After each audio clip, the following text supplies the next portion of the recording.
वेगळा असतो. ज्या त्या प्लॅटफॉर्मवर ज्या त्या गोष्टी बोललं तर ते चांगलं वाटतं.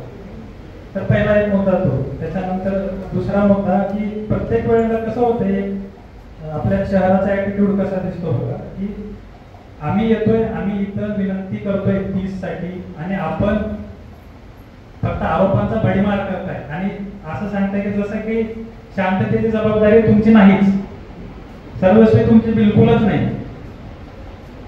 शांततेची फक्त ना फक्त आमची जबाबदारी आहे असं नाही. हा उपक्रमच कशासाठी आहे की समाजानं स्वतःच्या याची जबाबदारी, स्वतःच्या शांततेची सुव्यवस्थेची जबाबदारी समाजाने पहिल्यांदा जर घेतली तरच आमचं काम यशस्वी होणार आहे. कारण जर अडून बसले लोक, आम्ही कितीही काही अशा मीटिंग्स घेतल्या त्याचा शून्य फरक पडतो. मागच्या वेळेस सुद्धा जेव्हा ईद आणि हे जेव्हा होतं जुलूस प्लस गणेशोत्सव जेव्हा होतं त्यावेळेस सुद्धा आम्ही भरपूर मीटिंग घेतलेल्या होत्या. SP सरांनी पोलीस आपल्या SP ऑफिसला बोलवून लोकांना व्यवस्थित समजावून म्हणजे 10 दिवस तर फक्त त्यातच घातले होते आम्ही. परंतु तरी सुद्धा काही आपण काय म्हणून nuisance elements, anti social elements मी दंगा करायचा तो केलाच. म्हणजे याच्यातून दिसतंय काय की फक्त आम्हालाच ते शांततेची गरज आहे. आम्हाला तर आहेच आहे, आम्ही मान्य करतोय, म्हणजे ते नाकारत नाही. परंतु तुम्ही एक विचार करा की आम्ही किती वर्ष राहतो इथं. आम्ही फक्त जास्तीत जास्त 1.5 ते 2 वर्ष राहतोय किंवा कधी कधी 3 वर्ष राहतील. बाकीचे PSI 3 वर्ष राहतील. शहर आमचं आहेच, परंतु आमचं जितकं आहे त्यापेक्षा जास्त तुमचं आहे.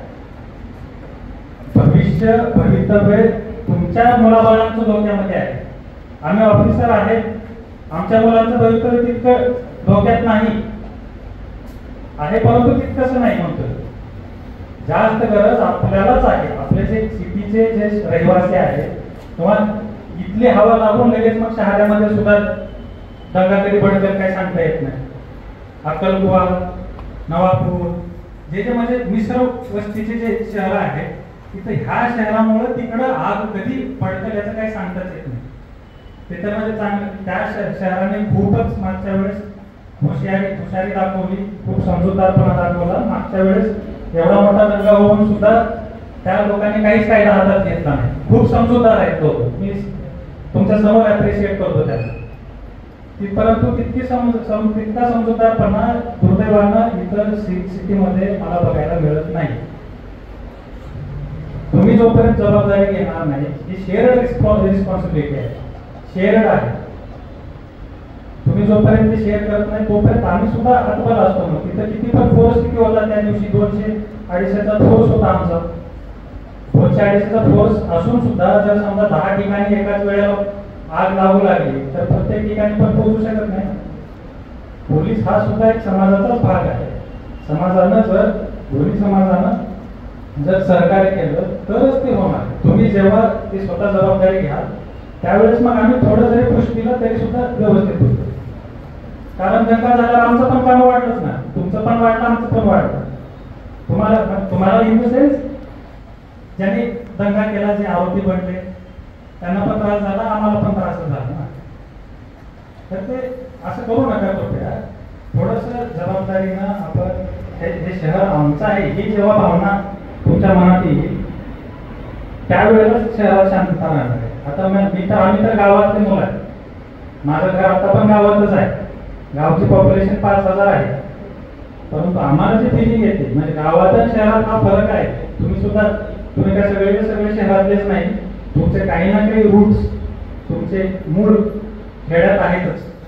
तुम्ही बघता तिथे त्या लोकांना गावातल्या जे गावाची काय म्हणतो आपण ओनरशिप पण रिस्पॉन्सिबिलिटी जी आत्मीयता असते ती आत्मीयता शहरात कुठेतरी मिस होते. म्हणून दंगे बघा तुम्ही, दंगे जास्तीत जास्त शहरातच होतात, गावामध्ये नाही होत. गावामध्ये आता जर म्हटलं माझ्या गावामध्ये आता माझ्यासाठी आता मी तर शिकलेला, जास्त शिकलेला आहे, मोठा अधिकार म्हणजे रँक वाईज मोठा आहे.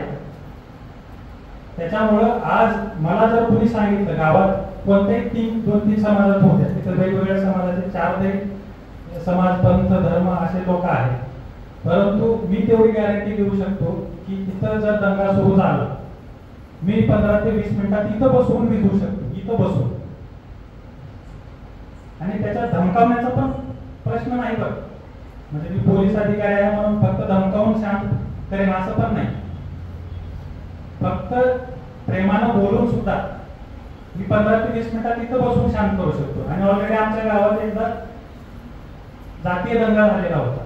त्याच्यानंतर आता 25 वर्ष झालं अजून काहीच नाही. कारण तेव्हा जे सगळ्या लोकांना भोगावं लागलं त्याच्यानंतर कधीच काही नाही. आणि आज माझी तरी स्वतःची तशी पोझिशन आहे. माझं तर सोडा, मी तर अधिकारी आहे. माझे वडील साधे मेकॅनिक होते. अगोदर फक्त वडिलांना जरी कॉल केला तरी सुद्धा 100-500 लोक थांबायचे. ही स्टँडिंग आपल्याला आहे का असं माझं ते स्वतः रिफ्लेक्ट करा, स्वतः इंट्रोस्पेक्ट करा. आपल्याला म्हणजे सगळ्याला ब्लेम करत नाही. बऱ्याच जणांनी मला पर्सनली माहिती आहे, धंद्यामध्ये मला पर्सनली मागच्या वेळेस हेल्प केलेली आहे आपल्या बसलेल्याच काही लोकांनी, की हा दंगा वेळच्या वेळी थांबण्यासाठी 2 वेळेस दंगे झाले मी आल्यापासून. तर दोन्ही वेळेला इथल्या बसलेल्यापैकीच काही जणांनी तिथं मदत केलेली आहे दंगा थांबावा म्हणून. तर मी सगळ्यांनाच ब्लेम नाही करत. बाकीच्यांना म्हणतोय की आपली तशी स्टँडिंग आहे का, लोकांमध्ये तेवढे तसे कॅपिटल आहे का. कॅपिटल असेल तसे तर तुमचं एका शब्दावर लोक थांबतात. किती भडकवू द्या, समोरचा माणूस किती भडकवू द्या.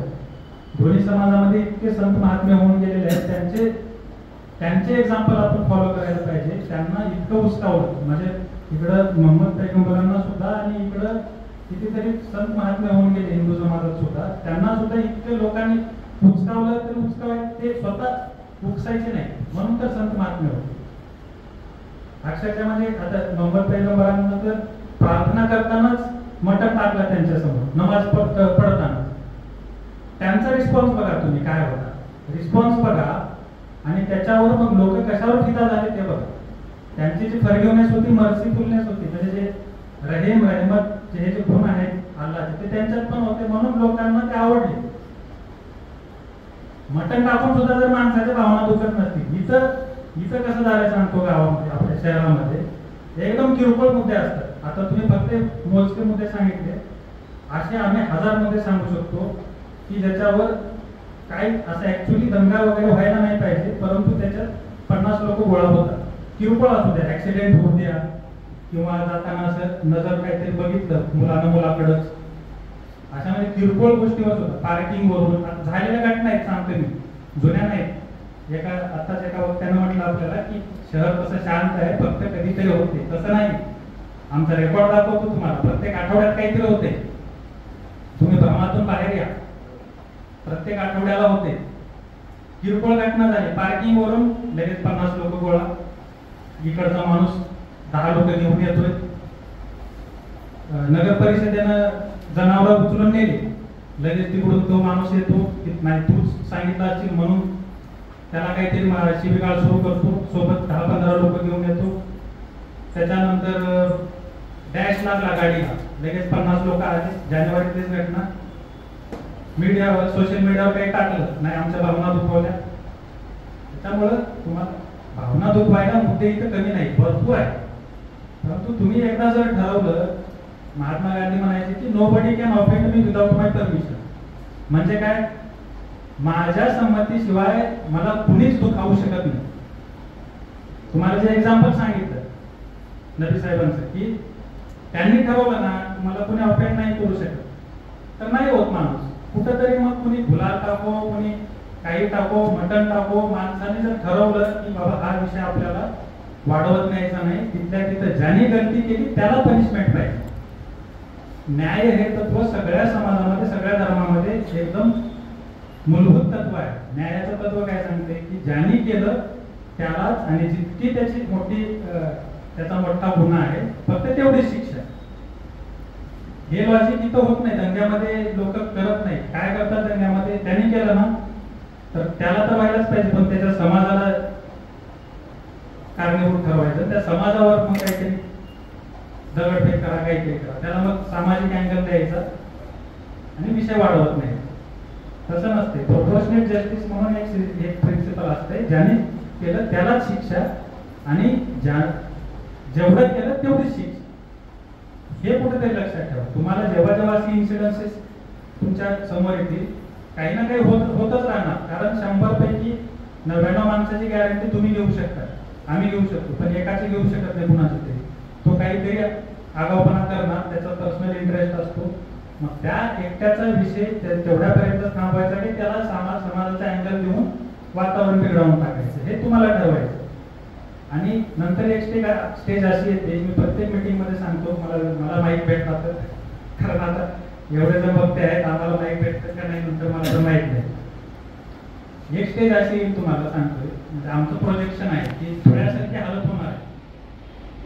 धुळ्यामध्ये आम्ही इतके रिक्वेस्ट करायचो, म्हणजे मी नव्हतो परंतु आमच्या डिपार्टमेंटच्या वतीने बोलतो की आम्ही एवढ्या रिक्वेस्ट करायचे, शांतता कमिटी हे ते असं करून सुद्धा समजावून सांगून सुद्धा लोक ऐकायचे नाही. 2008 ते मग 2012 पर्यंत इतका माहोल बिघडला की 5 वर्षामध्ये जवळपास 15 लोकांची तिथं बळी गेली, मृत्यू झाले. काही पोलिसांना फायरिंग कराव्या लागल्या आणि काही लोकांनी आपापसात केल्या आणि एकामध्ये पोलीस कर्मचारी पण गेला. म्हणजे तिघांना पण झाला ना लॉस, तिघांना पण झाला, हिंदू मुस्लिम पोलीस तिघांना पण लॉस झाला. तर आपण स्टेक होल्डर्स आहोत असा विचार करा कधी पण. तुमचे पण त्याच्यात इंटरेस्ट आहे, दोन्ही समाजाचे हिंदू मुस्लिम आणि आमच्या पोलिसांचे पण त्याच्यात इंटरेस्ट आहे शांतता ठेवण्यामध्ये. अदरवाईज तिघांना पण लॉस आहे, ही भावना जेव्हा असेल तरच मग शांतता 100% राहणार, कुणी काही करू शकत नाही. आणि काय आता मी ज्यावर पोलीस स्टेशनला मी प्रोफेशन मध्ये होतो, तिथे एका दोन्हीपैकी एका समाजाचे नेते होते. ते म्हणजे की आमच्या धार्मिक स्थळासमोरून एकदम प्रक्षोभक गाणं सुद्धा आम्ही ऐन म्हणजे 1992च्या वेळेस सुद्धा, दंग्याच्या वेळेस सुद्धा आम्ही लावू दिलेले, 2002 ला सुद्धा लावू दिले, परंतु काहीच नाही झालं. कारण आम्ही ठरवलं होतं आम्ही काही होऊ देणार नाही, तर काहीच नाही होणार. थोडक्यात सांगतो मी, आणखी बोलू शकलो असतो परंतु आता ऑलरेडी खूप जणांनी बोललेलं आहे. त्यामुळं आपण आजची पीस कमिटी मीटिंग एक चांगल्या नोटवर एंड करू. एक फक्त कबीरांचा दोहा ऐकून आपण एक एंड करू, कारण तेच त्याच गोष्टी होतात, कंटाळवानं होय नाही पाहिजे. कबीरांचा दोहा आहे, हिंदू कहे मोही राम पियाला, तुर्क कहे रहीमाना, आपस में दो लड़े मरे, मरम न पोहू जाना. म्हणजे काय, हिंदू बोलते मुझे राम प्रिय है, मुसलमान बोलते हमें रहीम मतलब अल्लाह प्रिय है. दोनों आपस में लड़ते हैं लेकिन परमात्मा का रहस्य कोई नहीं समझता. ये बहुत अच्छा मुझे जो लगा, ये एक चीज. और दूसरी एक चीज उन्हीं का दो तीन मैं यहाँ पे बताना चाहता हूँ.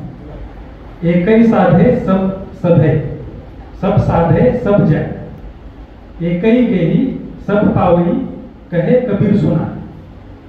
मतलब अगर तुम एक ही ईश्वर को साथ लो, मतलब उसको जान लो, उसको पा लो, तो सब दुनिया पाओगे. एक ही ईश्वर का संदेश है, इस्लाम में भी है और यहाँ वेदों में भी है. तो एक ही ईश्वर का संदेश है, वो अगर जान लो, वो अगर पाओ तो तुम्हें सब दुनिया मिलेगी.